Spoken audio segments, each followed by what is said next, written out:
Chers frères et sœurs dans le Christ, nous célébrons le troisième dimanche du temps ordinaire, année A 2023. Ce troisième dimanche du temps ordinaire a été dédié à la parole de Dieu par le pape François depuis 2019. L'attente à travers la célébration de la parole de Dieu en ce troisième dimanche du temps ordinaire, année A 2023, c'est le fait que Dieu a besoin de personnes qui vont évangéliser le monde. À travers notre évangile d'aujourd'hui, l'évangile a commencé en soulignant le fait que Jean le Baptiste vient d'être arrêté, emprisonné. Et comme nous le savons, il sera décapité en prison. Alors, le fait de souligner que le contexte de l'évangile d'aujourd'hui, c'est celui de l'arrestation et de l'emprisonnement de Jean le Baptiste, nous dit l'importance de trouver des remplaçants pour Jean le Baptiste. Et c'est ce que Jésus fait dans l'évangile d'aujourd'hui. Jésus a commencé à recruter de nouvelles personnes, les disciples, les apôtres, pour s'assurer que la bonne nouvelle continue à être entendue par ceux et celles qui veulent l'écouter. D'ailleurs, pour que tout le monde puisse l'entendre. Alors, ce dimanche de la parole de Dieu, ce troisième dimanche du temps ordinaire, année A 2023, l'important message d'aujourd'hui, c'est de souligner que nous tous et toutes sommes convoqués par Dieu à être de nouveau Jean le Baptiste. Les gens qui vont affronter notre génération avec la parole de Dieu. Les personnes emprisonnées ne sont pas de bonnes personnes selon le standard de notre monde. Alors si Jean le Baptiste fut emprisonné, c'est parce que son message était désagréable au monde de son temps. Alors, l'évangile que nous devons proclamer aujourd'hui est une vérité déroutante. Et si nous vivons en réalité l'évangile de Jésus, non seulement connaître l'évangile dans notre cerveau, il faut attendre à ce que nous, à notre tour, soient critiqués par le monde et parfois emprisonnés et même dans le contexte de la persécution du christianisme, mis à mort. Alors, l'impératif d'aujourd'hui, c'est de se transformer au prédicateur de la bonne nouvelle, au prédicateur de la parole de Dieu. Comme Jean le Baptiste nous a démontré à travers notre évangile, et comme Jésus nous a dit qu'il a besoin de recrues pour remplacer Jean le Baptiste, cela veut dire que toute génération doit prévaloir la présence des évangélisateurs, des prédicateurs de la parole de Dieu. D'habitude, je commence ma réflexion avec la première lecture. Mais si nous prêtons attention entre la première lecture d'aujourd'hui, tirée de la prophétie d'Isaïe, et l'évangile, nous allons constater que l'évangile a cité la première lecture.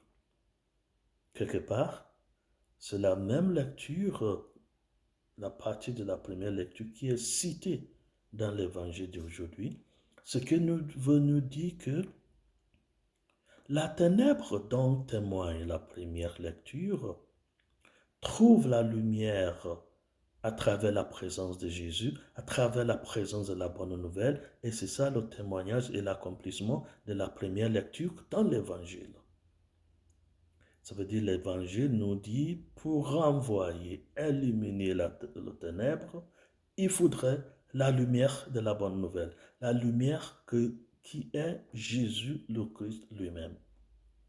Alors, les prédicateurs de l'Évangile doivent être les personnes qui mettent en exergue Jésus le Christ.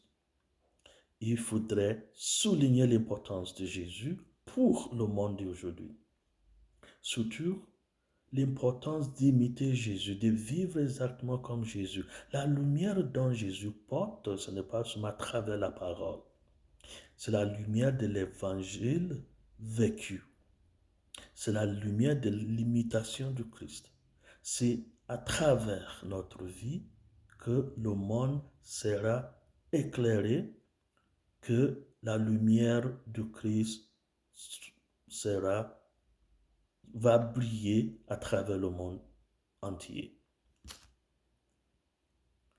Hélas, ça nous arrive, comme le témoignait notre deuxième lecture, de perdre notre temps sur les évangélisateurs, les prédicateurs de la parole, que sur la parole et l'imitation de la parole elle-même.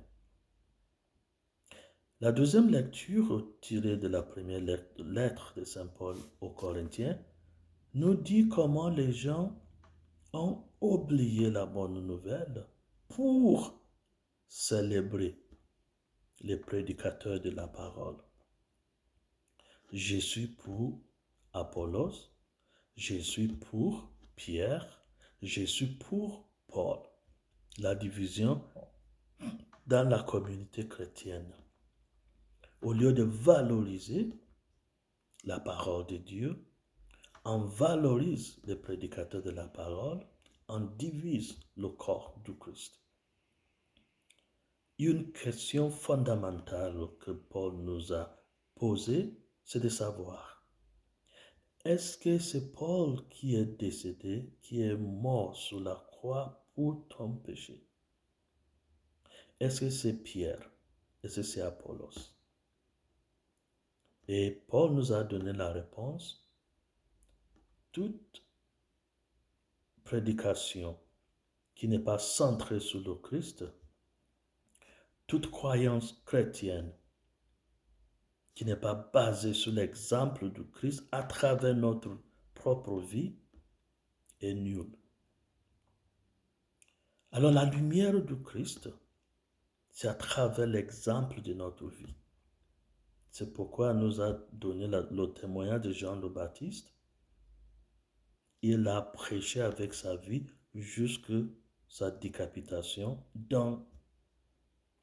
en prison pour montrer le prix de la fidélité au bon Dieu. Alors, notre monde d'aujourd'hui n'est pas différent.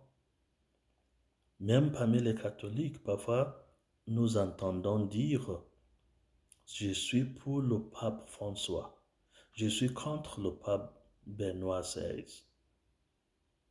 Je suis pour le pape Benoît XVI, je ne suis pas pour le pape François. » Et la question demeure la même, comme Paul nous l'a posé dans la deuxième lecture. Est-ce que c'est le pape François qui est décédé pour toi? Ou bien le Christ?